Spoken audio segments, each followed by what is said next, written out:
સુરેન્દ્રનગર જિલ્લાના માલવણ ખાતે ગુજરાત રાજ્ય પોલીસ આવાસ નિગમ લિમિટેડ દ્વારા ₹16 કરોડના ખર્ચે નવા પોલીસ આવાસોના બાંધકામનું ખાતમુહૂર્ત કરાયું હતું. નાણાં અને પોલીસ હાઉસિંગ રાજ્યમંત્રી કમલેશ પટેલના વરદ હસ્તે ભૂમિપૂજન અને શિલાન્યાસ વિધિ સંપન્ન થઈ હતી.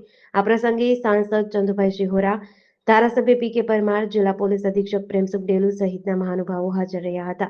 મંત્રી કમલેશ પટેલે જણાવ્યું કે મોડર્નાઇઝેશન ઓફ પોલીસ ફોર્સ અંતર્ગત કોન્સ્ટેબલ અને પીએસઆઈ કક્ષાના જવાનો માટે આધુનિક આવાસો અને નવું પોલીસ સ્ટેશન બનાવાશે. પાર્કિંગ, ગાર્ડન સહિતની સુવિધાઓથી સજ્જ આ આવાસો પોલીસ પરિવારો માટે રાહતરૂપ બનશે.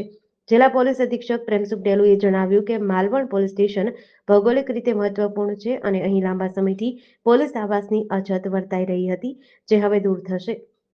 આજ રોજ સુરેન્દ્રનગર જિલ્લાના માલવણ ખાતે ગુજરાત રાજ્ય પોલીસ આવાસ નિગમ લિમિટેડ દ્વારા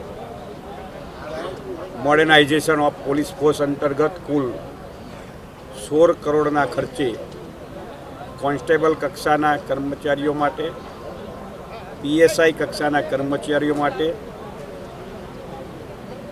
આવાસોનું જ્યારે નિર્માણ થવા જઈ રહ્યું છે, નવા અદ્યતન પોલીસ સ્ટેશનનું પણ નિર્માણ થવા જઈ રહ્યું છે, ત્યારે એના ખાતમુહૂર્ત પ્રસંગે ઉપસ્થિત રહેવાનો અવસર મળ્યો. મારી સાથે આ વિસ્તારના લોકપ્રિય સાંસદ ચંદુભાઈ શિહોરાજી, અમારા આદરણીય વિસ્તારના ધારાસભ્ય પી.કે.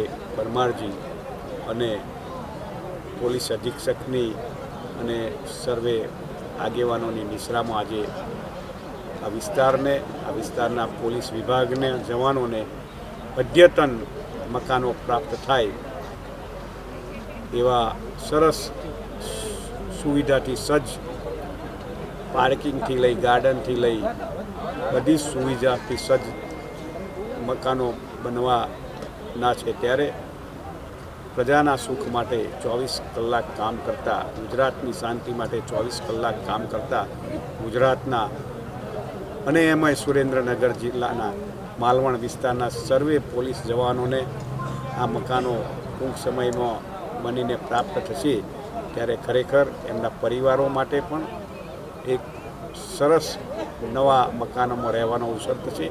અને ગુજરાત સરકારના આદરણીય મુખ્યમંત્રી ભૂપેન્દ્રભાઈ પટેલ સાહેબ અને ડેપ્યુટી સીએમ હર્ષભાઈ સંઘવી સાહેબનું એક લક્ષ્યાંક છે કે ગુજરાતની શાંતિ માટે 24 કલાક કામ કરતા પોલીસ જવાનોને જલ્દીમાં જલ્દી એમને મકાનો પ્રાપ્ત થાય એ રીતના લક્ષ્ય સાથે ગુજરાત સરકાર ચાલી રહી છે. ત્યારે ગુજરાતના